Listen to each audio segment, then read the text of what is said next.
2 officers walked my 15-year-old daughter out of the community center in handcuffs, while my sister-in-law stood by the trophy case, arms folded, wearing an expression of quiet satisfaction. "It's better this way, Renee," she said as they passed. "Kids need consequences." She thought she'd buried her own son's mistake under mine. She had no idea I'd already pulled the raw security footage before anyone thought to erase it. I didn't argue with her that night. That was the mistake she never recovered from. My name is Renee Ashford. I'm 37, a home health aide, and a single mother to my daughter Priya, who's 15, quiet, and has never so much as gotten a detention. What I stood to lose that night wasn't just an afternoon at the police station. It was my daughter's clean record, her spot on the honors track at school, and the fragile trust I'd spent years building with a family that had never fully accepted me since my divorce from their brother. Looking back, I can name every warning sign I let slide. 3 weeks before the arrest, my sister-in-law Carol's son Marcus, 17, had been suspended briefly for a misunderstanding involving the community center's equipment room, a suspension the family never discussed openly. Around that same time, Carol started inviting Priya over, more than usual, always warm, always generous with rides and snacks, a kindness that felt oddly deliberate in hindsight. Priya mentioned once, almost in passing, that Marcus had asked to borrow her school ID badge for a project, and I told her that was strange but let it go. Then, the week before everything happened, I noticed a text from Carol to me that read only, "You'll want to keep Priya close this weekend," sent with no explanation, deleted from her end an hour later, though it stayed in my notifications long enough for me to screenshot it without thinking much of it at the time.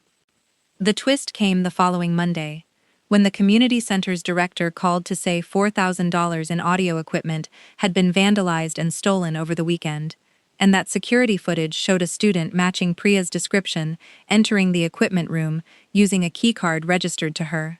I sat in the principal's office, watching 2 officers explain that the badge scan, time-stamped Saturday at 11:47 p.m., was enough for a formal juvenile complaint. Priya had been home with me that entire night. We'd watched 2 movies and fallen asleep on the couch, but the badge said otherwise, and Carol, sitting 2 chairs down, dabbed her eyes and said how sorry she was, that kids these days made such reckless choices. This wasn't a misunderstanding anymore.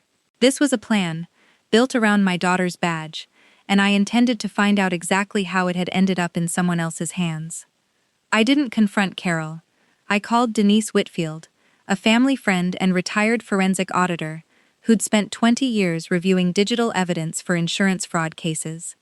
I told her about the badge scan, the deleted text, the timing, and she asked one question that reframed everything. "Renee, does the community center keep its own local backup, or does it only rely on the cloud system the badge scanner reports to?" I didn't know yet, but I intended to find out before the county filed anything against my daughter. Over the following 2 weeks, I became 2 people. One version of me sat across from Carol at family dinners, thanking her for her support, letting her believe I was too overwhelmed to look closely. The other version worked with Denise every evening after Priya went to bed. Denise discovered the community center ran a redundant local server that recorded raw, unedited camera footage for 30 days before the cloud system's compressed version overrode it, a detail nobody outside IT even knew existed. On that raw footage, time-stamped correctly, was Marcus, not Priya, using a badge reader at 11:47 p.m. that Saturday, wearing my daughter's lanyard, clipped upside down around his neck, his face clearly visible for 6 full seconds when he leaned toward the equipment locker. I pulled Priya's own phone location history for that night, confirming she'd never left our house. I obtained a written statement from a neighbor who'd seen my car parked in our driveway the entire evening. Denise archived every file with hash verification, so none of it could later be called altered. Carol, meanwhile, grew more confident with every family gathering. She began telling relatives that Priya clearly needed more structure, suggesting at a birthday dinner that I should consider outside guidance for my daughter, all while Marcus sat beside her, silent, staring at his plate. She had no idea the community center's board had scheduled a public hearing to review the incident before formally referring it for prosecution, or that Denise had already submitted our raw footage and phone records to the board's counsel 3 days ahead of that hearing. The hearing took place in the community center's main hall, the same room where Priya had once helped run a food drive. Folding chairs arranged in rows, the board seated at a long table, with the center's director, 2 officers, and, at Carol's insistence, several relatives present to support the family. Carol sat near the front, composed, ready to repeat her story about reckless kids. She had no idea the projector behind her was already cued to raw footage time-stamped from a server she didn't know existed. I didn't raise my voice. "Before anyone discusses consequences for my daughter," I said, standing, "I'd like the board to see the original, unedited security recording from that night, not the cloud copy that was reviewed initially." The director, who'd already seen Denise's submission, nodded and dimmed the lights. 6 seconds of footage played. Marcus's face, clear under the equipment room light, my daughter's lanyard hanging backward around his neck. The room went completely silent. Carol's composure didn't just crack, it folded in on itself in real time. That was the moment the entire hearing changed direction. "That's not," Carol started, then stopped, because 6 seconds of unedited footage doesn't leave room for a second sentence. I placed a single folder on the table in front of the board, the time-stamped phone location data, placing Priya at home, the neighbor's signed statement, and Denise's forensic verification report confirming the footage hadn't been altered. "My daughter was home with me," I said. "I have the evidence to prove it, and I have evidence showing exactly who used her badge and why." The board voted that same evening to drop every complaint against Priya and refer the matter to the county for review of Marcus's conduct instead, including the theft itself and, separately, the deliberate misuse of another minor's identification to frame her for it. Carol's husband, a deacon at their church who'd spoken publicly for years about family values, sat through the entire second half of the hearing without saying a word.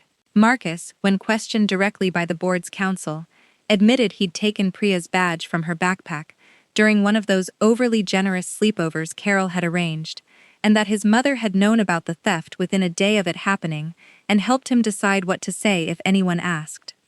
The consequences arrived quickly. The county filed a juvenile complaint against Marcus for theft and identity misuse. The community center barred him from its programs for a year and required restitution for the equipment. Carol's standing among relatives who'd once treated her word as gospel eroded fast once the footage became something people quietly shared with each other. She showed up at my door 2 days later, makeup smudged, asking me to consider dropping the identity misuse portion of the complaint so it wouldn't follow Marcus into his college applications. I told her the same thing I'd told the board. This was never about punishing a kid for one bad night. It was about you deciding my daughter should carry the consequences of it instead. I didn't slam the door. I just closed it, quietly, the way I'd learned to do everything that mattered most. Priya's record was cleared within the week, formally expunged from every file the county had opened.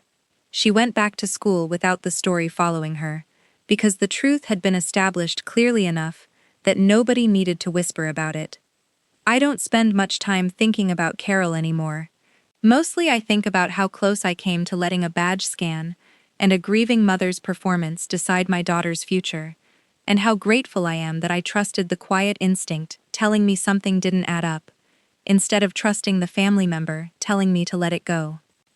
If you were in my place, would you have confronted Carol in that hallway the moment she said it's better this way, or would you have waited, the way I did, until the footage could speak for itself? Tell me what city you're watching from tonight. I read every comment, and there are new stories like this one waiting for you every day, so subscribe if you don't want to miss what comes next.